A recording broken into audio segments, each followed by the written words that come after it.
Hello vinyl community, it's Matt. I am the Vinyl Minimalist and this is the introduction video to my channel.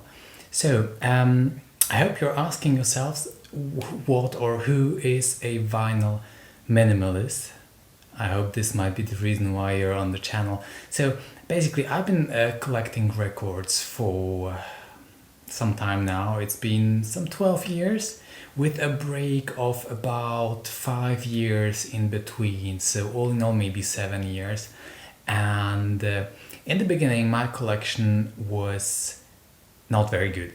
I would basically buy records that were not very expensive. I was a student, so my goal was to get as many good records as possible. So finally what happened was that I had plenty of records that I didn't really like listening to. And then after many things that happened in my life, I moved different apartments, I moved from one city to another several times. Finally, I figured out that that was not the best way of collecting records, and I started selling the records that I didn't really love. So my objective is to only own records that I would sincerely love. So what you can see behind me, that is my whole record collection after 7 years of serious record collecting. It's not a lot. I am based in Hamburg, Germany, and just as in any other major cities in Europe or all over the world, the rents are quite expensive and they keep rising up and up. So me and my family, we cannot really afford living in a big apartment. We live in rather a tiny apartment, so we don't have enough space, which however I don't think is a real problem, because by not having a lot of space we are forced to not own too many objects, and the objects that we own are the objects that we really truly love. So I decided to do the same with my record collection. I decided to limit my record collection to a 2x2 IKEA Kallax. So the piece of furniture that you can see behind me, that is a IKEA Kallax that of course has been hacked by me. Maybe at some point in time I will make a video about how I transformed a simple IKEA 2x2 Kallax into what you can see behind me. And I decided that my whole record collection should fit into that piece of furniture, and I don't want a larger record collection because honestly I just don't believe that I would enjoy having a bigger collection. It might be different for you, of course. I definitely don't want to say that this is the only right way of collecting records, but for me it is. And what I'm trying to do, I'm trying to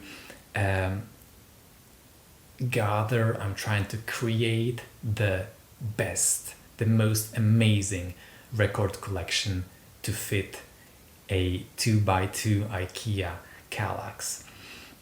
Okay, so when I started years ago, I was especially into rock and hard rock, and since I've restarted again, and as I said, for several years, for some 6 years, I didn't collect any records because my record collection was in a different city than the city I lived in. It's very complicated.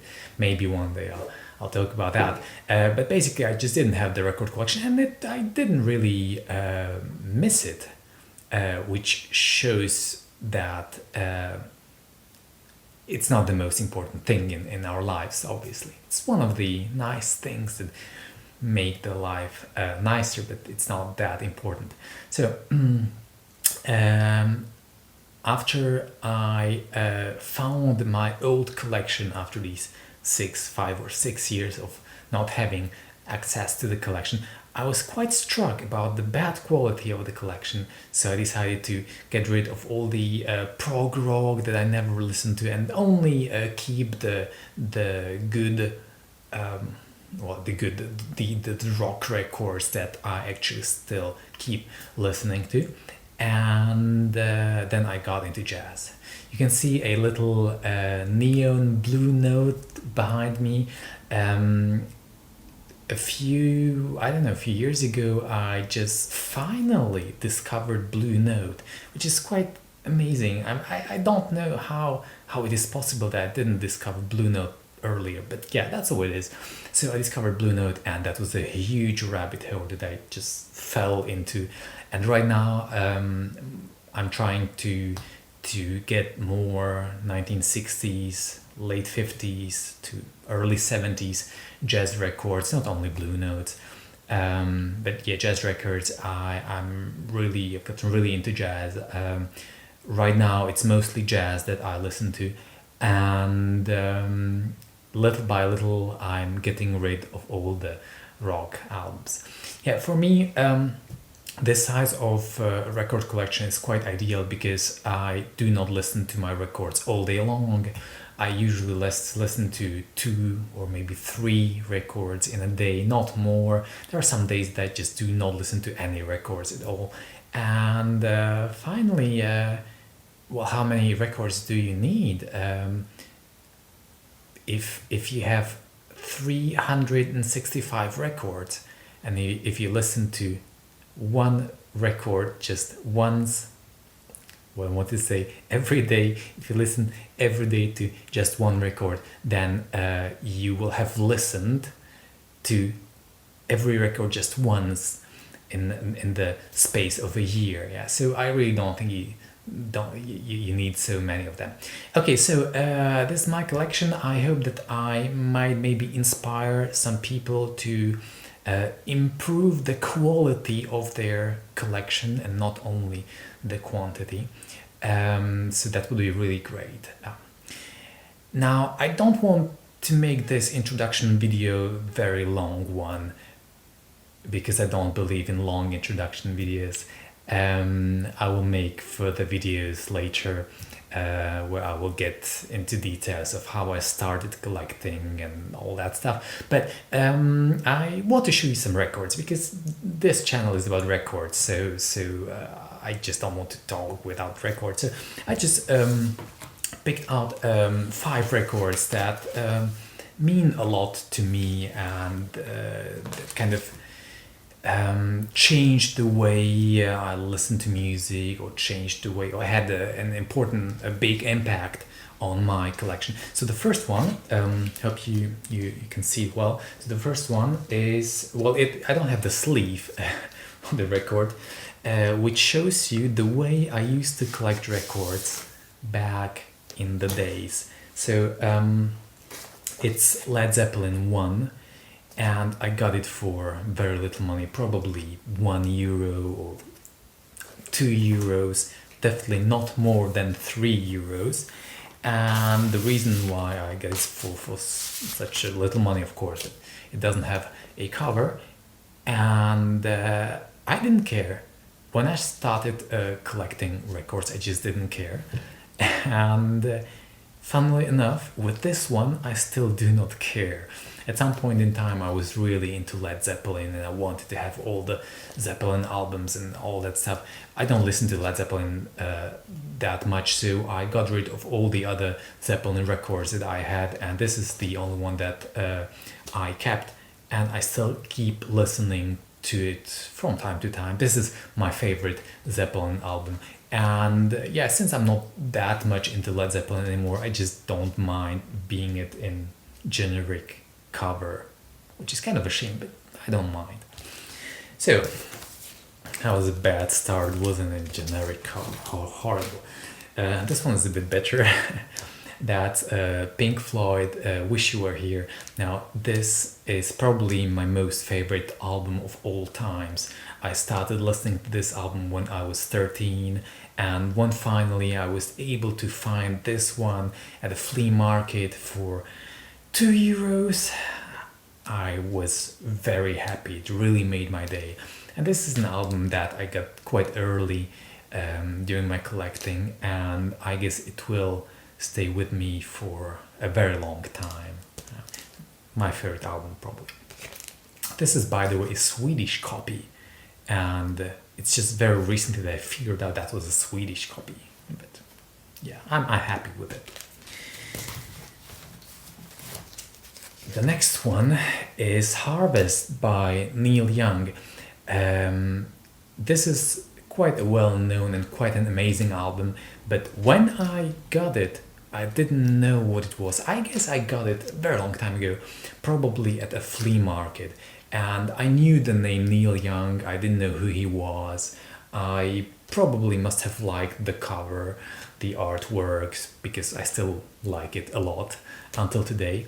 And little by little, I figured out that this was a hell of an album. This is really great record.